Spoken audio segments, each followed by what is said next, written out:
আসসালামু আলাইকুম বন্ধুরা, ওয়েলকাম টু বেসিক টেক বাংলায় আপনাদের সকলকে স্বাগতম। আজকে আপনাদের দেখাবো কম্পিউটারের একদম বেসিক কাজ সহজ ভাষায়। যারা নতুন কম্পিউটার শিখতে চান তারা ভিডিওটা শেষ পর্যন্ত দেখবেন। আর এমন আরও সহজ টেক ভিডিও পেতে চ্যানেলটি সাবস্ক্রাইব করে পাশে থাকা বেল আইকনটি অন করে দিন। চলুন শুরু করি। প্রিয় ভিউয়ার্সগণ, আজ আমরা স্টার্ট বাটন সম্পর্কে জানব। একটা স্টার্ট বাটন সম্পর্কে জানবো। কম্পিউটারে যে স্টার্ট বাটনের মধ্যে আপনার উইন্ডোজের যে সফটওয়্যারগুলো সব ওর মধ্যেই থাকে, এবং যেই সফটওয়্যারগুলো আপনি ইনস্টল করছেন সেইগুলো থাকে, এবং ইত্যাদি আরও অনেক বিষয় থাকে। আপনারা দেখতে পেলেন আমি এই কোনায় বাম পাশে যখন আমি ক্লিক করলাম তখন একটি কি উইন্ডো ওপেন হয়েছে। এই উইন্ডোটাই ওপেন হয়েছে, যে এই উইন্ডোটায় এটাকেই বলা হয় কি স্টার্ট বাটন।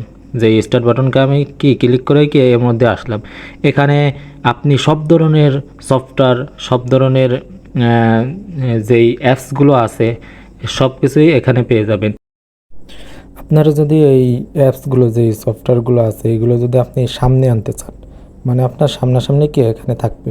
এই যেমন ধরুন আমার এই সামনাসামনি অপেরা মেনু আছে, তারপরে হোয়াটসঅ্যাপ আছে, তারপরে আরও বিভিন্ন কি অ্যাপস আছে যেগুলো আমার প্রয়োজন হয়, সেগুলোকে আমি সামনে এনে রাখছি। আপনারা চাইলে এখান থেকে খুঁজে বের করতে কি একটু কি অনেক সময় লাগতে পারে।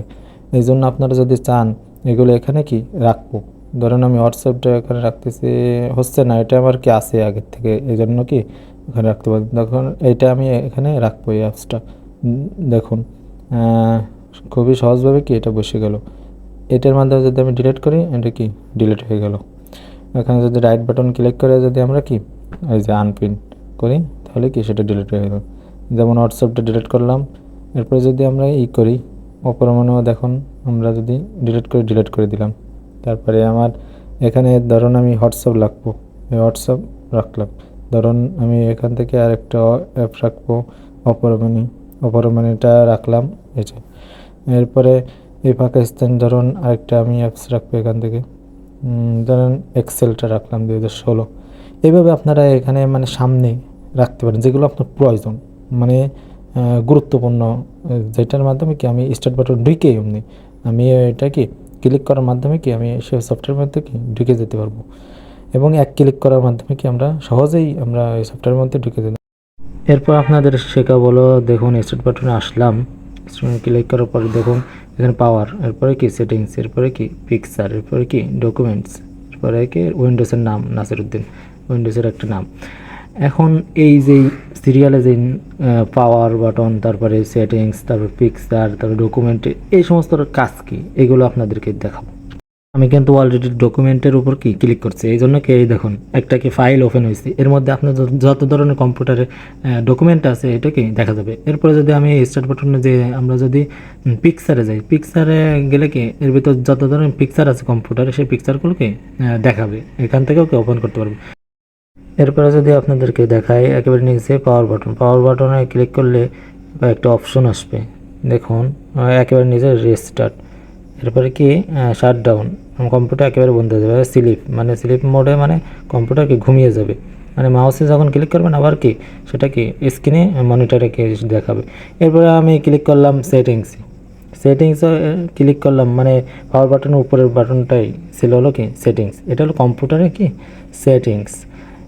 এর মধ্যেই আপনাদের সব ধরনের কি যে ফাংশনগুলো আছে, যে সেটিংসের যেই ফাংশনগুলো আছে আপনাদেরকে যদি আবার দেখাই, সেটিংসে ক্লিক করলাম, এই দেখুন এখানে কি আপনাদের সার্চ বাটন আছে, তারপরে এখানে প্রাইভেসি বাটন আছে, এরপরে এখানে অনেক ধরনের আছে, ল্যাঙ্গুয়েজ মানে টাইম, এটা হলো টাইম, এটা হলো আপনি যদি টাইম পরিবর্তন করেন কম্পিউটারে, তারপরে ডেট, এটাও কি এখান থেকে কি সহজেই আপনারা কি পরিবর্তন করতে পারবেন। এখানে সব দেশের এক দেশের কি নাম দেওয়া আছে, কোন দেশের টাইম অনুযায়ী আপনি ফিক্স করতে চান। এরপর নিচে হলো যদি আপনারা যদি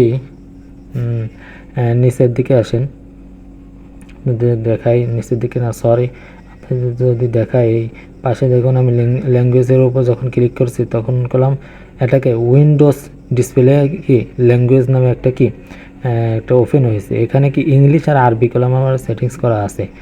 এখান থেকে আপনি অ্যাড অ্যাড ল্যাঙ্গুয়েজ মানে অ্যাড ল্যাঙ্গুয়েজে যখন ক্লিক করবেন এখান থেকে আপনারা কি যত ধরনের ভাষা আছে এই ভাষাগুলো আপনারা কি এখান থেকে ওখানে অ্যাড করতে পারবেন। কম্পিউটার সর্বদাই করলাম ইংলিশ ভাষাটাই মানে এটা কি আন্তর্জাতিক ভাষা, এটাই সকলে মানে সহজভাবে বোঝে, এই জন্য কি এটা থাকে কম্পিউটার। যদি আপনি আরবিতে যদি থাকেন, দক্ষতা থাকেন, আরবি ভাষাও করতে পারেন, তাহলে কি কম্পিউটার সব সেটিংস আরবি হয়ে যায়। এরপর আমরা শিখবো হলো কম্পিউটারের সার্চ বাটনের মাধ্যমে কি আমরা সব কিছু কি ফাইলগুলোকে ওপেন করতে পারবো। দেখুন আমি যদি নিচে এসে এখানে যদি আমি ক্লিক করি, এই স্থানে যদি ক্লিক করে দেখতেছেন আপনার সার্চ বাটন, এখানে আমি সার্চ করার মাধ্যমে আমার যে ফোল্ডারটা লাগবে কম্পিউটারের সেই ফোল্ডারটা কি আমরা খুঁজে পেব। এই সার্চ বাটনের মাধ্যমে আমরা কি সহজে আমরা যে কোনো একটা অক্ষরের দিলে গেলাম সেই জিনিসটা দেন ডাব্লু দেওয়ার সাথে দেন আমার যে মাইক্রোসফট ওয়ার্ড 2016 যে অ্যাপসটা সেটা কি সফটওয়্যারটা কি ওপেন হয়ে গেছে দেখতে পাচ্ছেন। এখান থেকে আপনারা কি সার্চ করার মাধ্যমে যে কোনো একটি অক্ষর দিলেই সেই অক্ষরের মানে যেই অক্ষরটা দেবেন প্রথম অক্ষর দিলেই সেই অ্যাপসের প্রথম অক্ষর চলে আসবে। দেখুন আমি পিওর দিলাম, পাওয়ার কি মাইক্রোসফট পাওয়ার পয়েন্টের যে 2016 যে সফটওয়্যারটা সেটা কি চলে এসেছে এখানে। সেই সার্চ করার সাথে সাথে কি যে কোনো অ্যাপস সেটা কি চলে আসবে, যে কোনো ফাইল কি সার্চ করার সাথে সাথে আপনারা খুঁজে পাবেন সহজেই। আপনারা এক ক্লিকের মাধ্যমে কি আপনারা সেটা প্রবেশ করতে পারবেন। প্রিয় ভিউয়ার্সগণ, আশা করি আপনাদেরকে বোঝাতে পারলাম একেবারে সহজ সার্চ বাটন সম্পর্কে এবং স্টার্ট বাটন সম্পর্কে যে ধারণাটা আপনাদেরকে দিলাম এটা একেবারে কি সহজ বিষয়। আপনারা চেষ্টা করলে, অল্প একটু চেষ্টা করলে আপনারা পারবেন। আজ তাহলে এখানেই শেষ করতেছি, দেখা হচ্ছে পঞ্চম পর্বে। এবং যারা এখনও পর্যন্ত ইউটিউব চ্যানেলটি এখনও সাবস্ক্রাইব করেননি তারা অবশ্যই সাবস্ক্রাইব করবেন এবং পাশে থাকা বেল আইকনটি অন করে দেবেন। খোদা হাফেজ।